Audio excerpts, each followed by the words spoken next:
G'day, have I got a story for you? Check the disclaimer. Previously from episode 2. I walk slowly over and carefully lower myself onto the back doorstep. It hurts. I call for the dog again, and she sleepily comes from her kennel under the trees that seem much taller now. But I must not think of that. She lays next to me with her head on my lap. Even though I know it will be painful, I gently give her ear rubs and scratch the spot on her back that makes her foot shake. Continues. I wake up on the back doorstep and momentarily wonder, was I just doing something? I look to my right and wonder where the dog is. What dog? There is no dog, is there? I look over at the small trees and wonder if they were bigger before. But I must not think of that. I sleepily get up. I'm not in so much pain. In fact, I'm not in any pain at all. How did this happen? Wasn't I wearing different clothes? Should I check the bruises on my right arm? No, why would I do that? Why would there be bruises? Why am I thinking all these odd things that make no sense? I am so tired, and it seems a lot darker now. How long was I asleep on this step this time? This time? Yes, I think I've done this before. Was it a few minutes? Hours? Days? How could it be days? I need to rest. I need to sleep.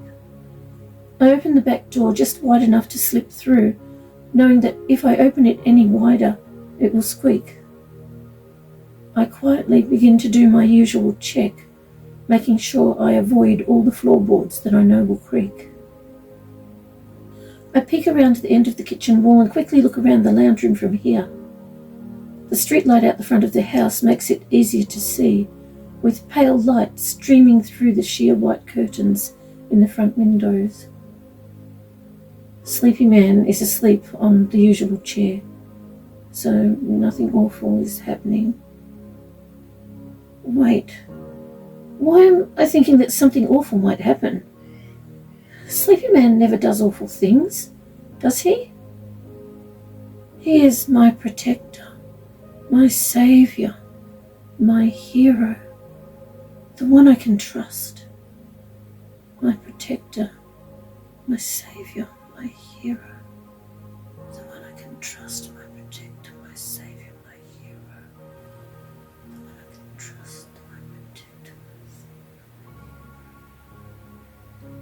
my hero. But is he?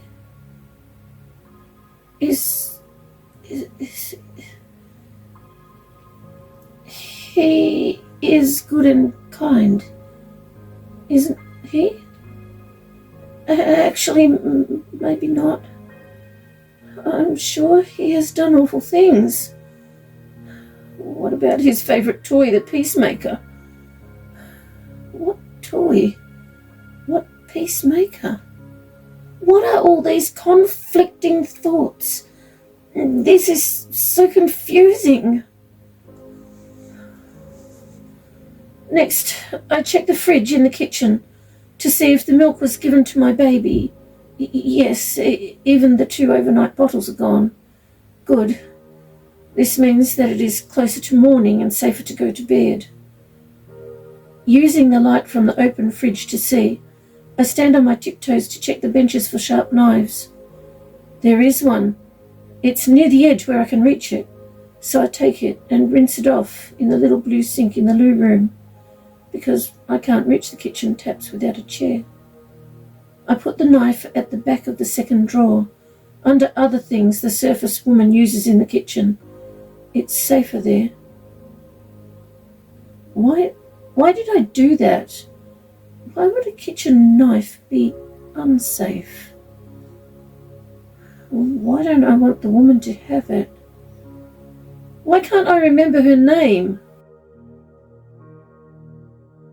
Before I close the fridge, I take one more look around the kitchen. Nothing. Now just my baby and the woman left to check. Then I can go to sleep.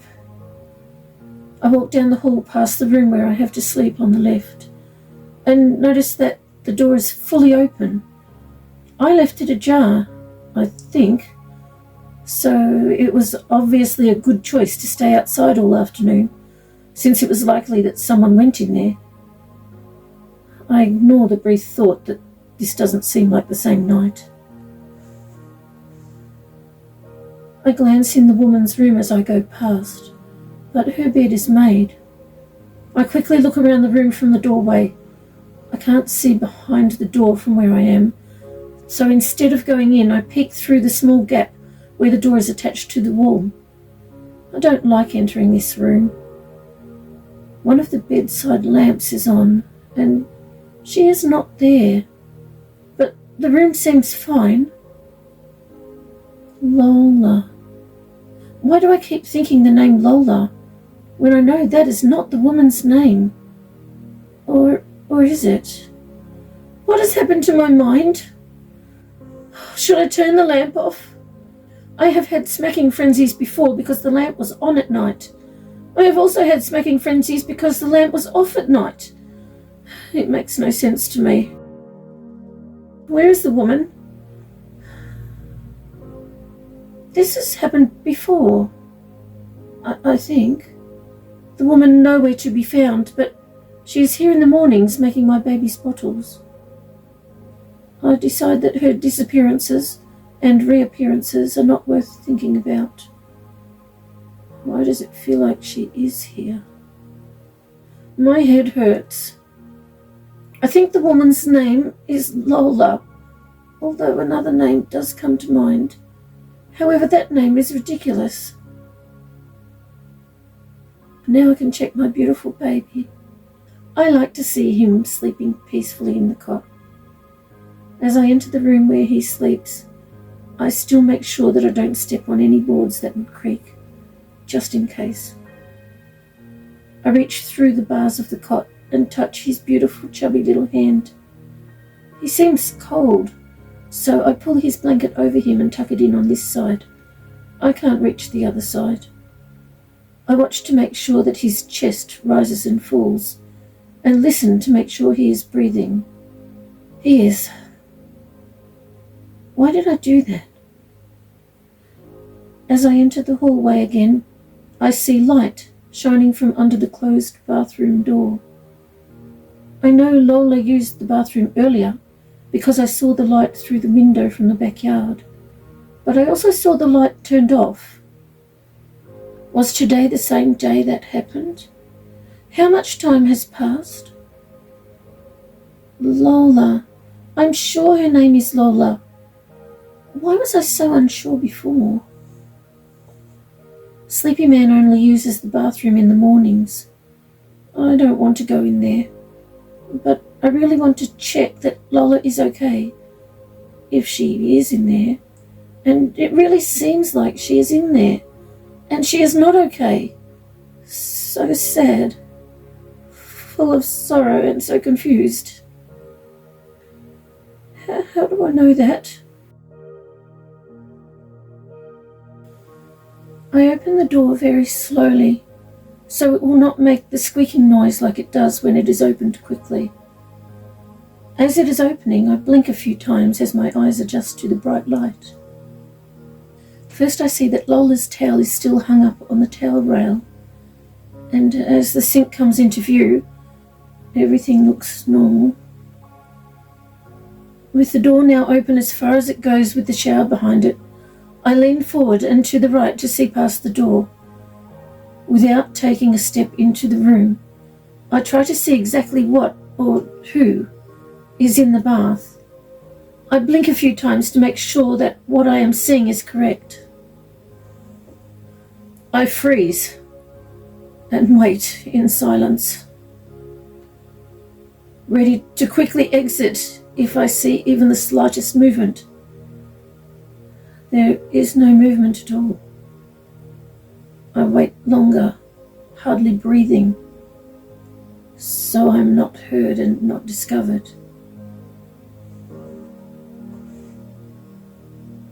How long have I been waiting? I cautiously enter the room, keeping my back close to the wall where the 2 towels hang, as far from the bath as I can get. All at once, I suddenly remember things that I have previously discovered in this bath. Sweet little tiny animals, all drowning in water. Many were still alive, so I got them out and put them all on a towel on the floor. But with blood coming out of their noses and mouths, they knew that they would die anyway, no matter what I did. I could see in their minds that they were hamsters, chinchillas, guinea pigs, gerbils, baby possums, baby squirrels, and other small animals. I was surprised that they knew the names people called them. There were so many. It was dreadful. And it quickly became even worse because some of them hated me. Because people did this to them, and they thought I was a person. Others were thankful that I tried to save them. It shocked me to think that anyone or anything would think that I would be capable of doing the awful things that people do. Well, that some people do. Even if I was a person, I just couldn't be involved in doing anything like this. Couldn't they see that from my thoughts? One time, I found the severed heads of 3 pigs.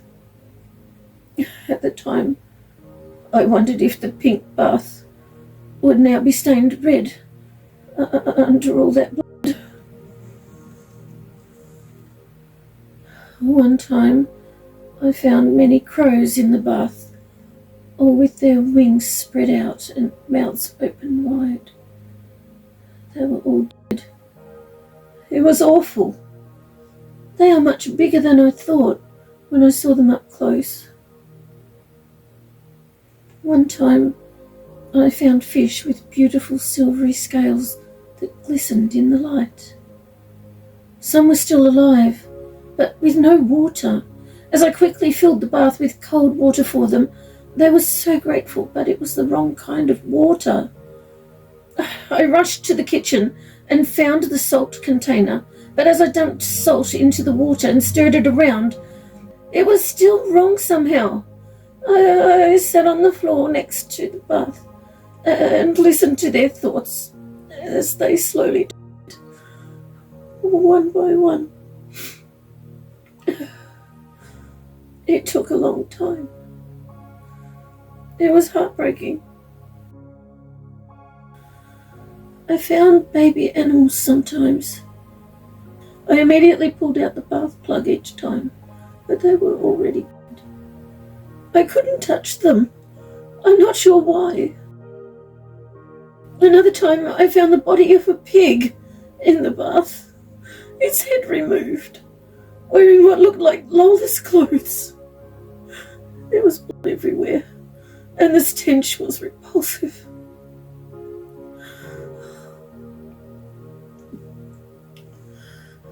One time, I discovered my baby in the bath. No water, but he was naked and had been laying in his own wee and poop for what looked like a long time. He was so cold. The tips of his fingers and toes had a blue tinge. I had to help him. This time it looks like it might really be Lola in the bath. I am glad that she's alive. I can hear her breathing. She is wearing shiny silver shoes, but nothing else. I wait to check if she's gone to the moon, which is what I call Lola's statue state. How do I know that? As I get a bit closer, I check her mind like I usually do. Her thoughts should be blank or on a loop if she has gone to the moon. Yes, it is Lola, and she's blank. Oh, and she is so sad. even in her statue state. I have to help her. Even if I get another smacking frenzy from her, I won't leave her like this. No one should be left like this. How can she sit up without leaning on anything? Oh, there is a puddle of red liquid under her. Maybe if I wake her, I can suggest that it's time for a shower. Sometimes that works when she comes out of her statue state, while she's still a bit dazed. How can I bring her out of it without touching her? I've tried touching her before. That has often resulted in immediate smacking frenzies. Maybe a loud noise will do it. I decide to slam the bathroom door. That way I'll be in the hall, which is a bit safer, and maybe the noise will wake her. I quietly close the door where my baby sleeps, and the doors to the kitchen and the lounge room where Sleepy Man is.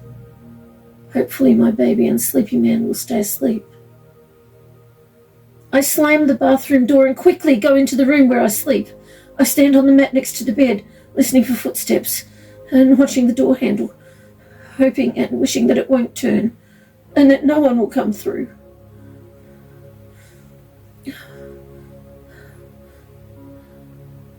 Silence.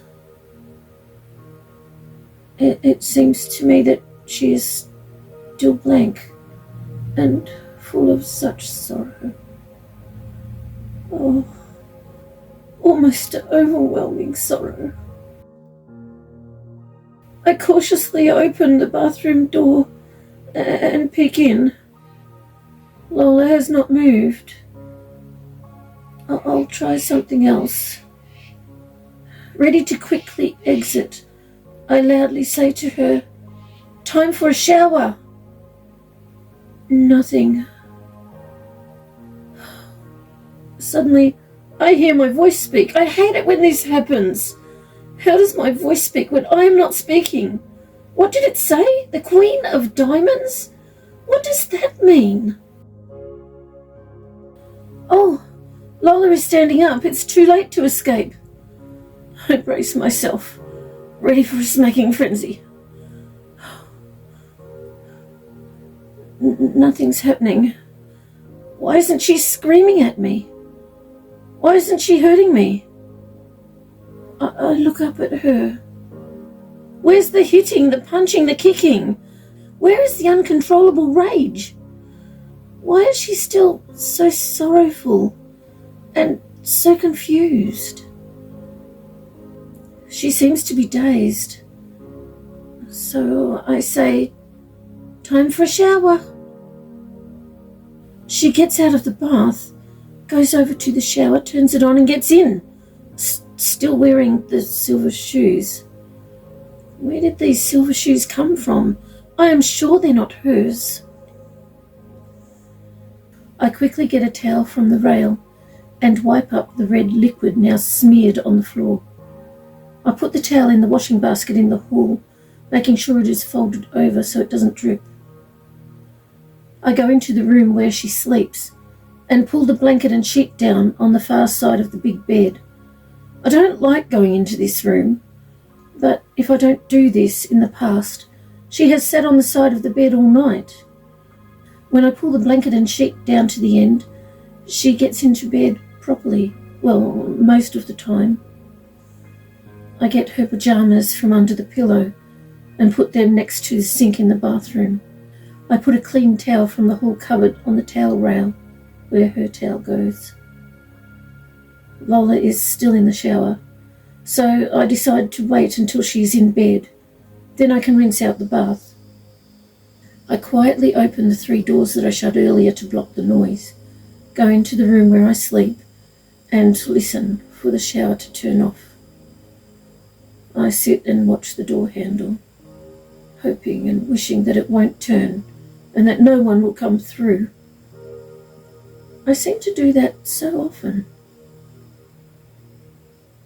I hear the loud squeak of the bathroom door and footsteps making the floorboards creak as she goes to the room where she sleeps. I wait a moment, then come out to check that she's in the bed. Yes, I can see a lump under the covers from the doorway. I sigh with relief and go into the bathroom to rinse the blood in the bath away, but find reddish-brown muck smeared all over the place. Oh, the smell. It smells awful. What did she do?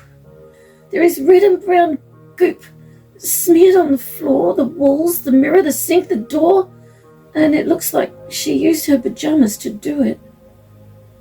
Why did she do this? And what is she wearing? The silver shoes are not here, and I remember the sound of shoes on the floorboards as she walked in the hallway. Oh, I suddenly know, not just from her behaviour, but from a shocking, aching feeling deep inside me, that she is not okay. And it is not only because of the overwhelming sorrow. I stand in silence for a moment, realizing that this might be the last time she will be here in this house. Why would I think that? Why does my life seem to make no sense? I feel like something evil is about to happen to her. They consider her broken.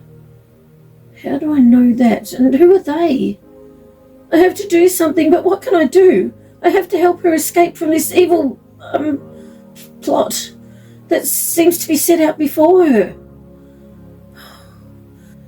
Maybe I could help her get in the car and go somewhere away from here, where she can't be found, where they can't find her. If I wake her now and suggest this to her, it would likely result in a smacking frenzy. What if the smacking frenzy is so bad that I can't walk? How could I help her then? I have to do something. Okay. First, how am I going to clean up all this mess? I'll have to get a chair to stand on to reach some of it. Maybe I should just leave it and get Lola into her car first. But if that results in a smacking frenzy, I might not be able to clean it after that. She might break my arms or legs again. Oh, what should I do? I hear a familiar sound. Oh no, not that car. The car door slams shut and many footsteps walk up the driveway. I freeze, not sure what to do, and keep listening. I hear the front door squeak open. Footsteps in the house. Why can't I move? I want to wake Lola and make her run to her car and drive. I have to help her. An overwhelming feeling of despondency washes over me as I wonder if it is too late to save her. And at that save moment, I know that Lola feels it too.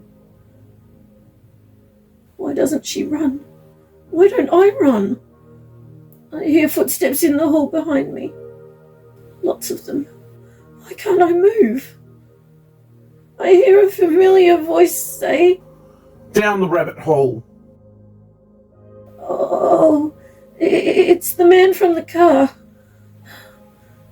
What car? What man? What rabbit hole? I hear footsteps going towards Lola's room. No, don't take Lola, leave her alone. My head hurts so much. Oh, why can't I move? Why am I just standing here when I want to take Lola and run? Through the looking pane. I vaguely hear someone. Did he say through the looking pane to Lola? What is a looking pane? Why would someone say that? Does he mean a mirror? Oh, Lola. Why do I want to save someone who is just one of my daughters? I just want to save her. Every life is precious. Every life is worth the effort. How can I save her now? I want to save her so much. There has to be a way. I go into her mind and push aside confusing thoughts for her, as I have done so often before. I have? Lola! Wake up! You have to run! They are here for you! Go now! Right this second! Stand on the sewing machine table in the corner and climb out the window! Hurry! Do it now! She doesn't hear me. She never has. Ouch! I am poked with a needle again. Again? No! I don't want to sleep! I have to save Lola! I don't want to faint.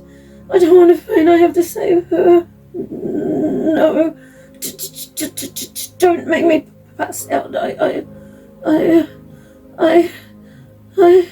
don't want to be helpless.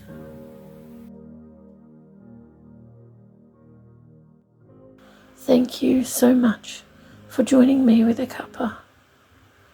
I appreciate your company.